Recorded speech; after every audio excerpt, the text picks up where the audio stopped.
teacher didn't know who I was.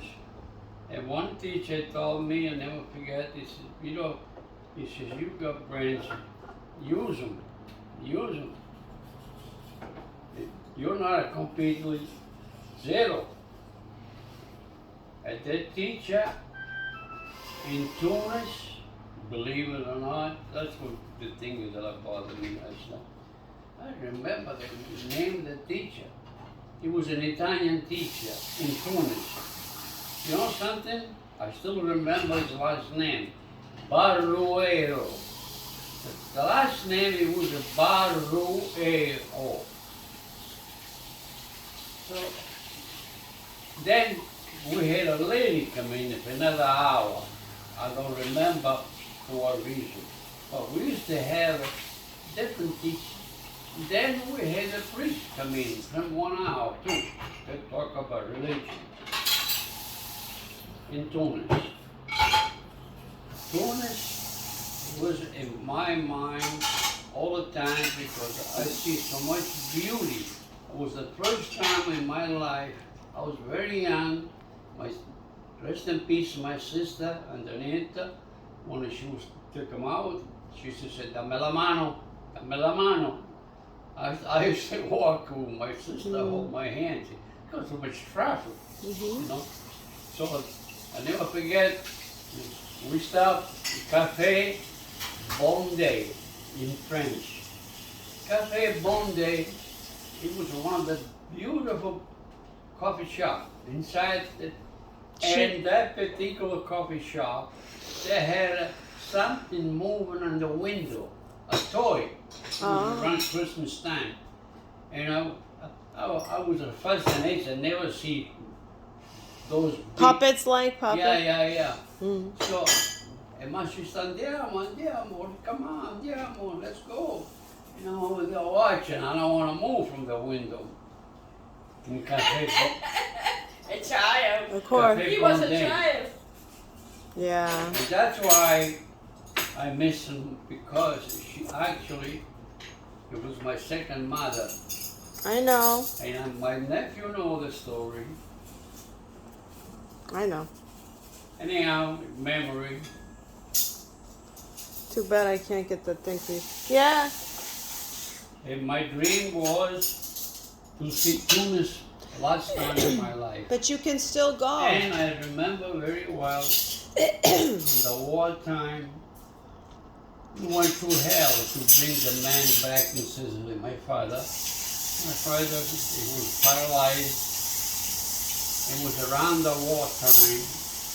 There was no transportation from Tunis to go in Sicily. But, I don't know who did, but they put us on the plane, and the plane was a military plane. But they squeezed it in. We sit down, and they had no chairs on the plane. They had like a bed, A bench. yeah. Because it was about 2-hour flight from Tunis to Castelvetrano. And what happened? My Aunt Petrina, rest in peace, my father's sister, she had an apartment next to the airport. Imagine that. Oh wow. So she offered if we can stay there. We had no choice, where are you gonna go? It's my mother, my two sisters, my father paralyzed, he was hardly can't walk.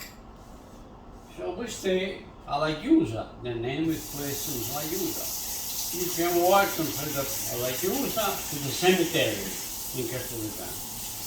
And they had a cappuccini next, church with the nuns. So, in that particular church, the nuns, one of the nuns used to know my family, my mother's side, Barrago. I don't think your mother said that. Oh. And so this guy, Padre Raimondo had a beard, a long beard. He find out because this guy, he was in Castelvetrano all the time, and the coffee here, they go, they know this guy all over. Yeah. And he was from Alcamo. Alcamo is a city. You might know Alcamo. Alcamo. I've never been. Alcamo Marino, beautiful beach. This guy, he find out that Marietta Barrago was in Castelvetrano, and he come over. And my mother, she froze when we opened the door. And she disse, signor mio, io sono vedova, io sono un figlio di pensione, ci pareva che era monaco di cugia per la chiesa. Oh, you send him $10. Yes, that guy right there.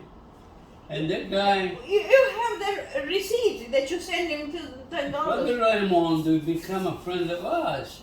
E ci disse, signora, io sogno, se si ricorda d'Alcamo che lei conosceva la famiglia, il suo era Ido, era piccolo. E glielo ha santuito, il padre di stupro. E poi lui si fece monaco e lo mise a Castelvetrano. So he became a friend. Lui cucia la stuff, formaggio, frutta, c'eravano, portava a un momento.